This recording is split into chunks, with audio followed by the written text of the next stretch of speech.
जय श्री राम।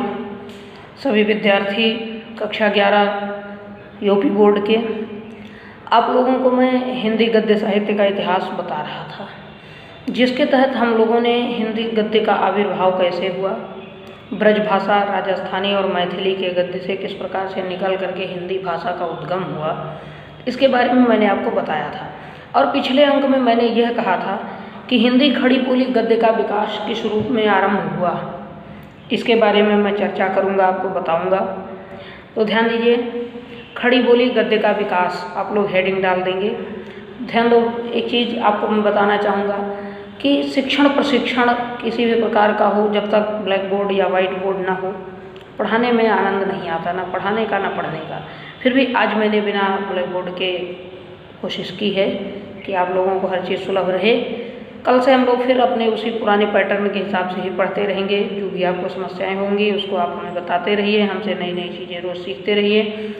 तो खड़ी बोली गद्य का विकास 10वीं शताब्दी से माना जाता है।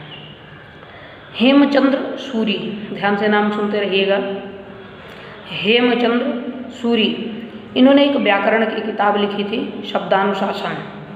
शब्दानुशासन में नरपति नाल्ह ने बिशलदेव रासो लिखी थी, अमीर खुसरो ने पहेलियाँ लिखी, कबीर दास की बीजक। इन सब में खड़ी बोली के कुछ लक्षण मिलते हैं, पूरी तरह तो नहीं है लेकिन कुछ लक्षण है। वास्तव में खड़ी बोली का आरंभ 19वीं शताब्दी से हुआ, यानी सन 1800 के बाद। तो सबसे पहला प्रयोग खड़ी बोली गद्य का जो है वो अकबर के दरबारी कवि गंग, ध्यान से सुनिएगा, गंगा ना लिख करके आप लोग गंग लिखेंगे। कवि गंग ने चंद छंद वर्णन की महिमा नाम का एक ग्रंथ लिखा अपना, जिसमें खड़ी बोली का प्रयोग किया। चंद छंद वर्णन की महिमा नाम का एक ग्रंथ कवि गंग ने लिखा, जिसमें खड़ी बोली का प्रयोग है। फिर कुतुब शतक भी एक ग्रंथ जो मुगलों के काल में लिखा गया था, उसमें भी कुछ लक्षण खड़ी बोली के मिले, किंतु अधिकांश विद्वान चंद छंद वर्णन की महिमा को, कवि गंग को ही हिंदी गद्य का आरंभकर्ता मानते हैं, किंतु इसका भी बहुत सटीक प्रमाण नहीं उपलब्ध हुआ है। इसके बाद जैसा कि हमने ब्रज भाषा के बारे में पढ़ा था कि 19वीं शताब्दी के कुछ पहले ही खड़ी बोली के प्रयोग के लक्षण हमें मिल रहे थे, जैसे राम प्रसाद निरंजनी का भाषा योग वासिष्ठ, दौलत राय का पद्म पुराण का अनुवाद, मथुरानाथ शुक्ल का पंचांग दर्शन, वैकुंठमणि शुक्ल का अगहन महात्म्य, वैशाख महात्म्य। फिर इन सब में हम लोगों को थोड़े थोड़े लक्षण मिलते रहे। इसके बाद जो खड़ी बोली के 4 प्रमुख उन्नायक हुए, जिनके बारे में आप लोगों ने 9 में भी पढ़ा, 10 में भी पढ़ा, 11 में भी पढ़ रहे हैं और 12 में फिर पढ़ेंगे। 4 प्रमुख लेखक हैं जिन्होंने खड़ी बोली में रचनाएं की थी, जो आपके 19वीं शताब्दी के पूर्व में, मतलब 18वीं शताब्दी के उत्तरार्ध में हुए थे। उत्तरार्ध का मतलब आधे के बाद, और 19वीं के पूर्वार्ध में हुए थे। इनमें से आप जानते हैं, सबसे पहले हैं मुंशी सदा सुखलाल। सुखलाल जी का सुख सागर नाम की एक किताब है। इंशाअल्लाह खां जी हुए, जिन्होंने रानी केतकी की कहानी लिखी है। लल्लू लाल ने प्रेम सागर लिखा। सदल मिश्र जी ने नासिकोतोपाख्यान। और इस तरह से ये 4 किताबें इन लोगों ने लिखी थी, जो खड़ी बोली गद्य के प्रचार प्रसार में, इसके विकास में नींव का काम करती है। जिस प्रकार से घर के निर्माण में नींव होती है, उसी प्रकार से ये 4 प्रमुख लेखक, सदल मिश्र, लल्लू लाल, सुखलाल और इंशाअल्लाह खां, इन चारों ने हिंदी गद्य साहित्य के सृजन में महत्वपूर्ण भूमिकाएं निभाई हैं। इन्होंने ही अपनी 4 प्रमुख कृतियां लिखी हैं, जो खड़ी बोली हिंदी की आरंभिक रचनाएं मानी है। पहली रचना नहीं है, ध्यान दीजिएगा, आरंभिक है, यानी खड़ी बोली का सही से प्रयोग इन्होंने किया। उसमें भी दूसरी भाषाओं के शब्द मिलाकर। हम लोग पहली रचना की बात कर रहे थे। आचार्य रामचंद्र शुक्ल ने लिखा है कि अकबर के समय में गंग नाम के कवि हुए थे, जिन्होंने चंद छंद वर्णन की महिमा नामक एक पुस्तक खड़ी बोली में लिखी थी। ठीक है।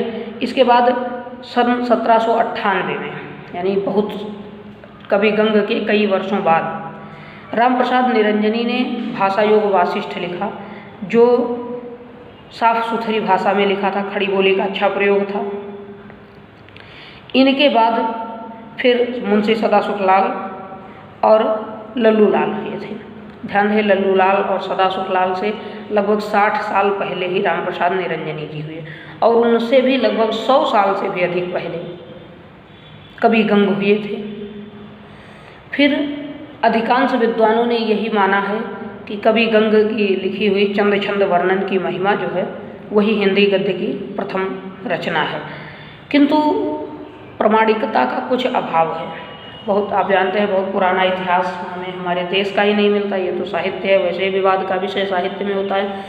फिर डॉक्टर नगेंद्र जो नए विद्वान हुए हैं, इन्होंने अपनी एक किताब लिखी है हिंदी साहित्य का इतिहास, जैसे रामचंद्र शुक्ल ने लिखी है, हजारी प्रसाद जी ने लिखी है, ऐसे ही डॉक्टर नगेंद्र ने भी लिखा है हिंदी साहित्य का इतिहास, जिसमें उन्होंने लिखा है कि उत्तर भारत में खड़ी बोली में लिखी गई रचनाएं 17वीं शताब्दी से प्राप्त होने लगती हैं, किंतु 17वीं शताब्दी में प्रमुख रचना जो ये लोग मानते हैं सन 1860 के आसपास, ठीक है, सन 1860 में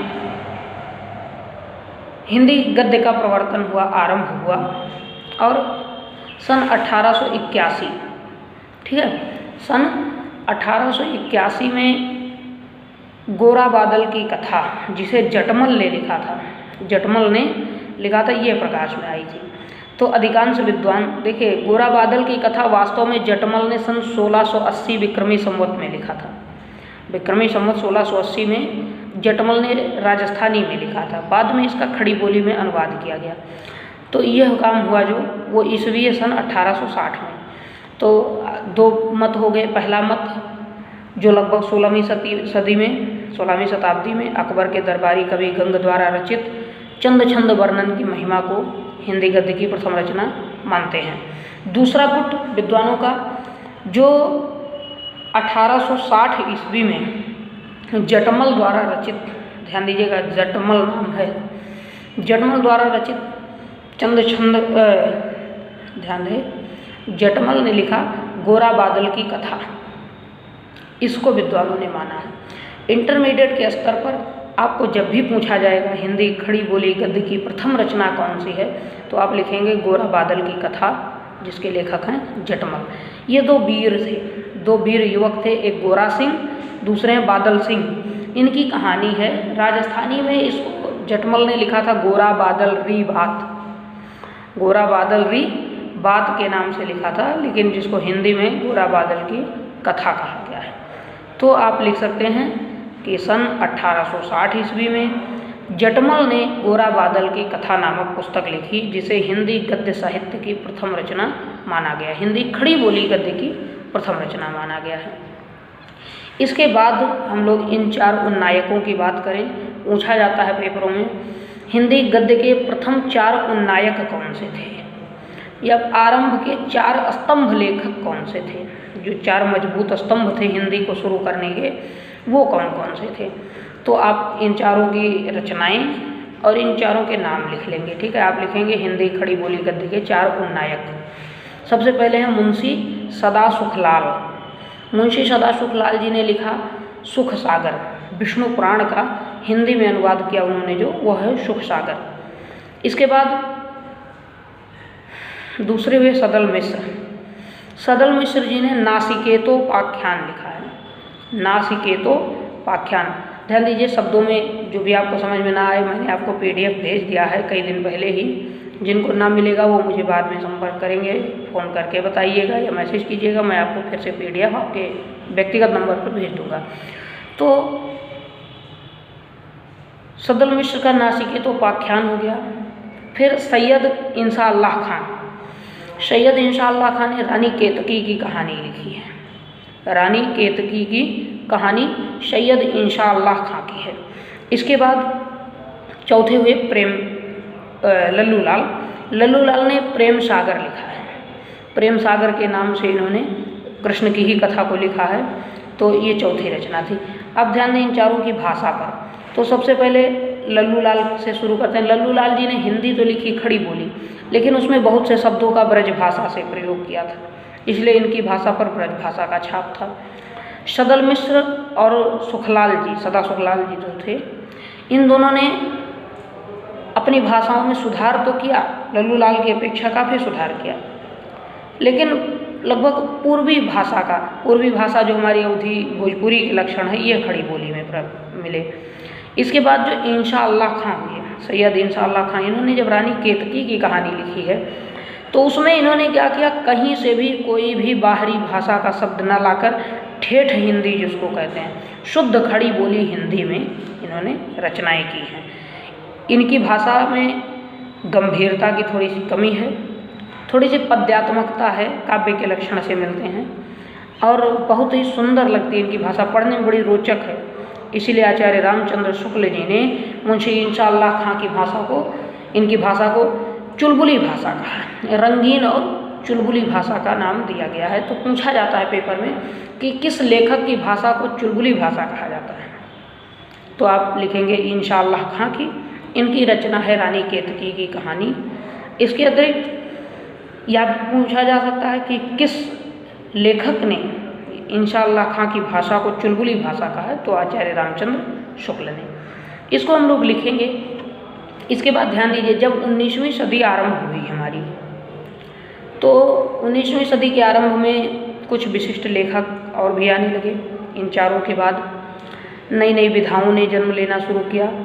19वीं सदी जब आधी बीत गई तो भारतेंदु हरिश्चंद्र जी का प्रकाट्य हुआ, हिंदी साहित्य के जो अप्रतिम सितारे हैं। इनके बाद फिर ऐसे ही तमाम लेखक होते गए, एक के बाद एक बढ़ते चले गए। तो इन सब की कथाओं को, इन सब के साहित्यों को लिखने के लिए गद्य साहित्य का जो इतिहास है, इसको छोटे छोटे कई भागों में बांट दिया गया है। जैसे पूर्व भारतेंदु युग जो 10वीं शताब्दी से लेकर के सन 1857 तक था, फिर भारतेंदु युग 1857 से 1900 तक, फिर द्विवेदी युग 1900 से 1922, शुक्ल युग 1922 से 1938, शुक्लोत्तर युग 1938 से आज तक।